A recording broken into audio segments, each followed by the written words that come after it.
Hi! Magandang araw po. Update lang po ako yan sa aking mga tanim na Chinese kale. 1 month na po ito mula nung aking may transplant sa mga bote po ng mineral water. Itinatanim po ito through seeds.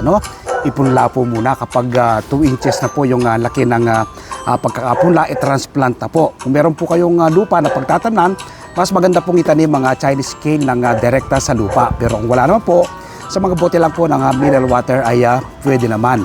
Superfood po kung tawagin nila itong Chinese kale dahil sa daming taglay. Pulpak po ang taglay na iba't ibang health benefits sa ating katawan. Simpleng-simpleng alagaan at patubuhin ng Chinese kale. Una po ang lupa na gagamitin na pagtatamnan, dapat po ay buwagag na lupa. 60% buwagag na lupa.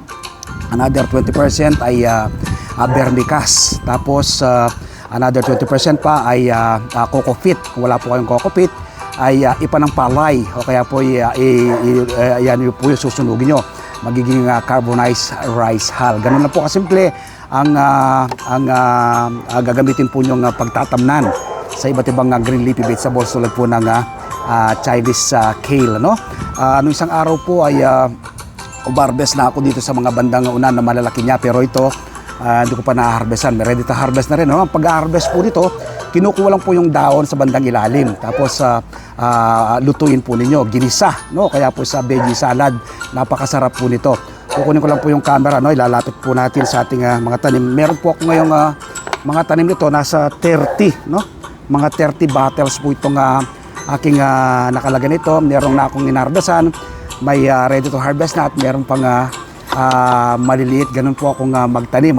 Hindi po isang bagsakan lang sunod-sunod po. Nasa ganon, alos araw-araw kung gusto mong kumain ito ay makaka-harvest ka. So kunin ko po yung ating camera at lalapit po natin sa ating mga tanim na Chinese kale. So ayan po, kita po ninyo, yan.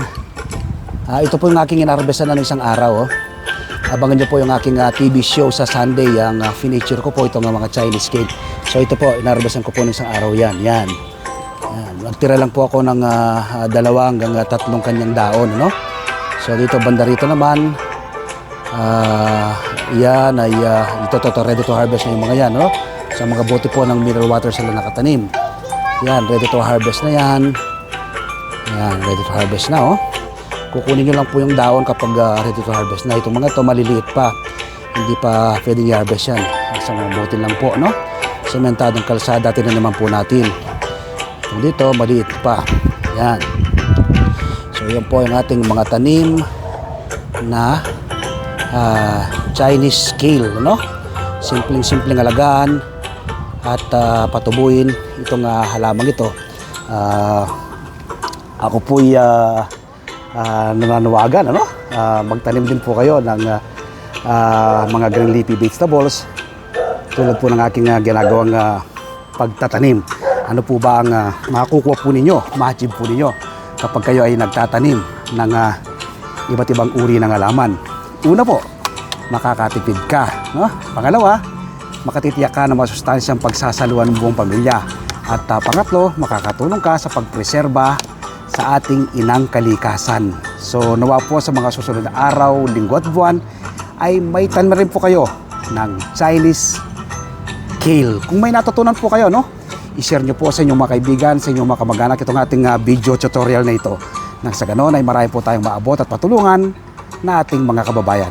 Papalaganapin po natin ang organikong pagsasaka dito sa ating bansa. Salamat po. Happy farming and God bless.